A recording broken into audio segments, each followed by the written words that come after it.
If you have been working on yourself, yes, and you feel like you don't quite fit into your role's life anymore, yes, and you feel like your relationships are changing, yes, and your tolerance for BS is lower, yes, and your ambition is louder, yes, then I want you to know something. You're not breaking, you're becoming. Hello, if you're new here.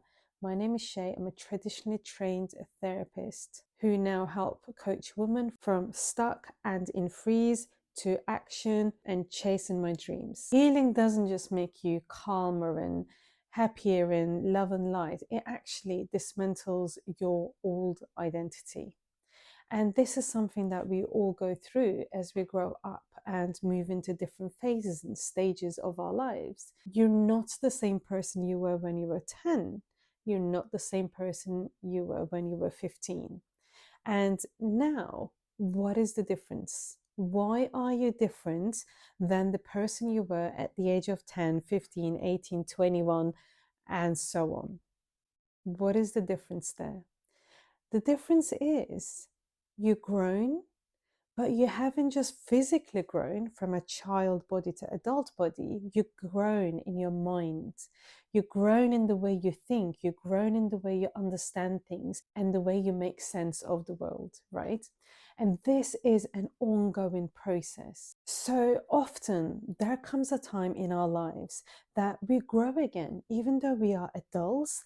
Suddenly we might come to some realizations about who we are and how we want to continue living.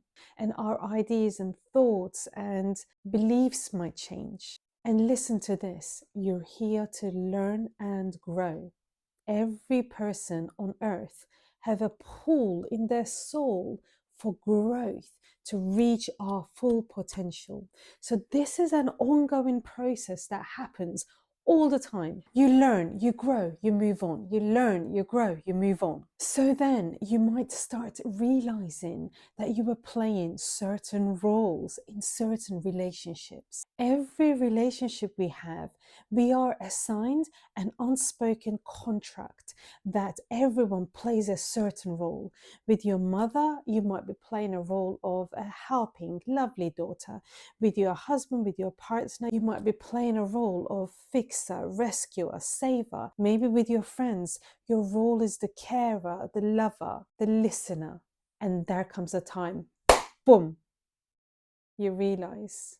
And this is your old identity, the role you've been assigned and the role you accepted in that unspoken contract in your relationships with people around you. You wake up. You wake up to the role you've been playing and you realize you don't fit into that role anymore. So things start changing rapidly. Maybe you were always the good girl, right?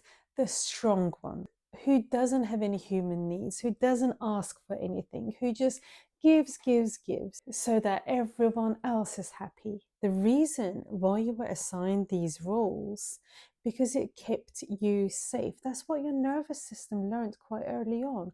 If I get into these roles, I learned that I am going to be safe in my relationships, that I am going to be accepted, that I am going to be loved, that I am going to be involved and feel a belonging, which is a very, very human desire.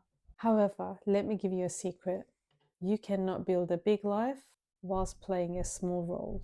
So when you heal, you stop people pleasing, you stop over explaining, and you stop tolerating poor treatment. You stop abandoning yourself. And this is where some of your relationships are going to start changing, and it will get uncomfortable because as you will realize, all of those roles that kept you stuck, that you kept playing, are no longer going to be fitting. Your dynamics with the people around you will start changing because they love the version of you that they could control and manage, but you're no longer that version.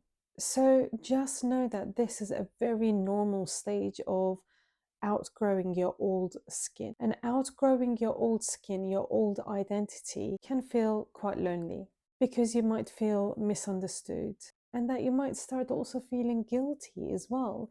So, moving from the good girl to your own autonomy is not an easy shift. It takes work and it does feel uncomfortable to start saying no, to stop people pleasing, because this is what you always did. And so you might start feeling like you're losing connection with the people that's been in your life maybe a long time, and that you're losing these people. But you're just losing roles, not necessarily people. And if those people around you are not happy that you come into your own, maybe you might just need to rethink these relationships, right? And so, here is something that I want you to walk away and think about for yourself. Who would you be if you stopped living from survival and started living from self leadership? Let me know in the comments.